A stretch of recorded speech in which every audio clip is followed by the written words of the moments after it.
Welcome to our explainer on the book of Jeremiah. Now, this is one of the Bible's most intense and, believe it or not, hope-filled books. It's a powerful story about a prophet with a really tough job, a nation right on the brink of disaster, and this wild idea that sometimes God has to tear things down just to build something new and way, way better. And that's really the question that beats at the heart of Jeremiah's entire message. So often, we see hardship and we think it's the end of the road, right? Maybe it's a punishment, something's gone wrong. But Jeremiah just completely flips that idea on its head. He reframes it as the necessary demolition before a beautiful new construction project can even begin.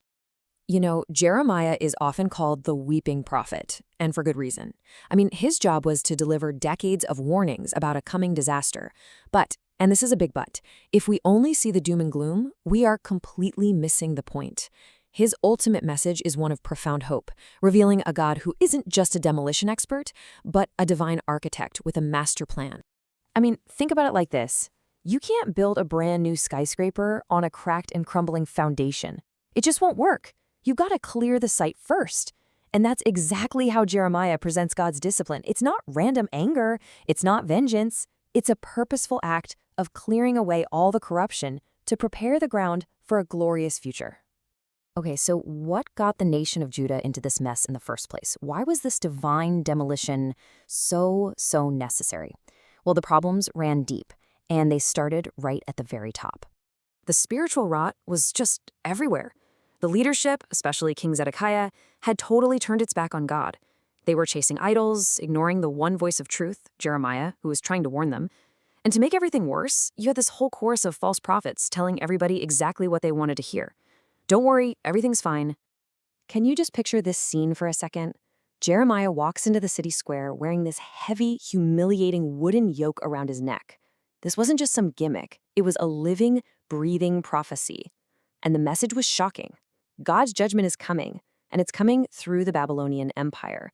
Your only path to survival is to submit, to accept the yoke. Don't fight it. Accept the discipline. So God uses this really simple farming metaphor to explain a pretty complex spiritual reality. The good figs, see, they weren't necessarily better people. They were the ones who obeyed and accepted the difficult path of exile. The bad figs were the ones who stubbornly resisted God's plan, thinking they knew better. The message couldn't be clearer. Your survival depends on surrendering to God's plan, even when it looks like total defeat. You know how it is. In a crisis, we're all desperate for good news. We just want someone to tell us it's all going to be okay, and it's going to be okay soon. Well, that desperation made the people of Judah incredibly vulnerable to one of the most dangerous things you can have during a trial: false hope. So you have this showdown, right?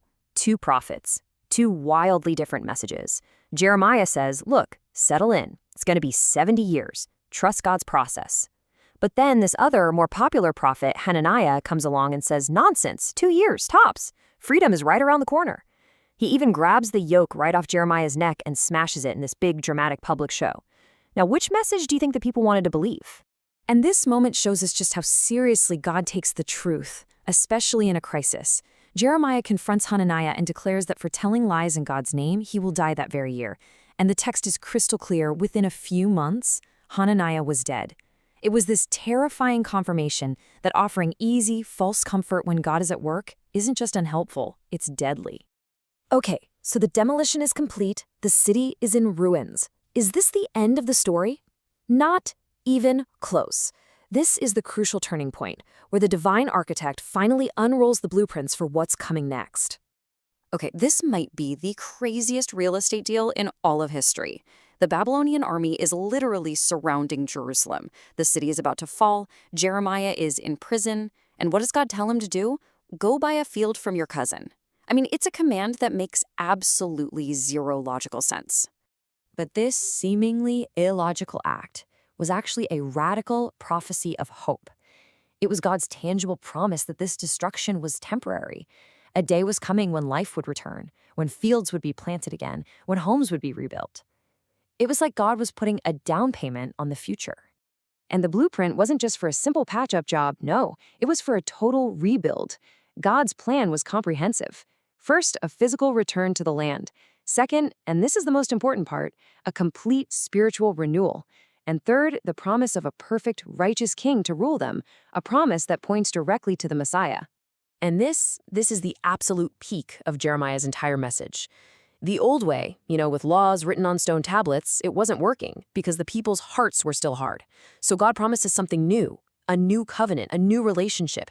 I will write it on their hearts. It's like divine heart surgery, a relationship that works from the inside out, where sin is completely and totally forgiven. This is one of the most significant promises in the entire Old Testament, a hope that echoes all the way through the rest of the Bible's story. And here's a little twist that shows just how huge God's plans for restoration really are. While judgment was coming for the nations all around them, the promise of restoration wasn't only for Israel. The book specifically says that nations like Moab and Ammon would also be restored.